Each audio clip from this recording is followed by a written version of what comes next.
അപ്പോൾ നമ്മുടെ ഇന്നത്തെ പരിപാടി വണ്ടിക്ക് സ്റ്റിക്കർ എടുക്കാൻ പോകണം.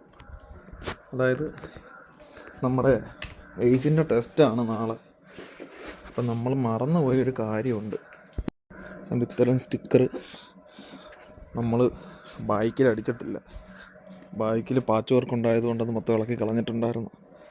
എന്താ ദൈവാനത്തിൽ നിന്ന് ഓർത്തു, അതുകൊണ്ട് നിന്ന് മേടിച്ചൊട്ടിക്കുക. അല്ലെങ്കിൽ ഇതിൻ്റെ പേരിൽ നാളെ ടെസ്റ്റ് നടന്നില്ലെങ്കിൽ എട്ടിൻ്റെ പണി കിട്ടും. ഇവിടെയും അടിച്ചാൽ മതി. ബാക്കിയെല്ലാം നമ്മൾ മാസ്ക് അടിച്ചിട്ടാണ് പെയിൻറ്റ് ചെയ്തത്. അതുകൊണ്ട് ബാക്കിയൊക്കെ കിടപ്പുണ്ട്.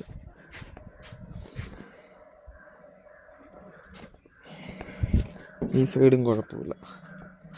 അപ്പം നമുക്ക് പോയി മേടിച്ചുകൊണ്ട് വന്ന് ഒട്ടിക്കാം.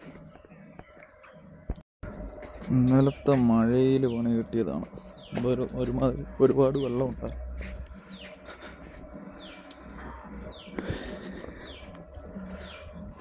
ഇത് വെള്ളമെല്ലാം ഇറങ്ങിപ്പോയിട്ട് വണ്ടി സ്റ്റിക്കറും അടിച്ചിട്ട് വണ്ടി ഒന്ന് വാഷ് ചെയ്യാൻ കൊടുക്കണം. സർവീസ് ചെയ്തെടുത്ത് ബാക്കിയുള്ളതെല്ലാം ഏകദേശം കഴിഞ്ഞെന്നാണ് എൻ്റെ ഒരു വിശ്വാസം. ഇനി നാളെ അവിടെ ചെന്ന് കഴിയുമ്പം ബാലൻസ് അറിയാം. അങ്ങനെ നമ്മൾ വണ്ടി സ്റ്റിക്കറൊക്കെ മേടിച്ചുകൊണ്ട് വന്ന് ഒട്ടിച്ചിട്ട് നമ്മുടെ അടുത്തുള്ള സർവീസ് സ്റ്റേഷനിലോട്ട് വന്നത്. വണ്ടി ഒന്ന് ജസ്റ്റ് ഒന്നും കൂടെ വാഷ് ചെയ്യാമെന്ന് വിചാരിച്ചു. വണ്ടി അങ്ങനെ അവിടെ കൊടുത്തു. ചേട്ടൻ സമയമെടുക്കും.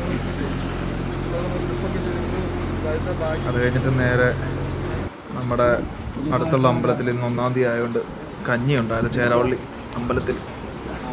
അവിടെ വന്ന് കഞ്ഞിയും കാര്യങ്ങളുമൊക്കെ കുടിച്ചങ്ങനെ പരിപാടികളെല്ലാം കഴിച്ചു.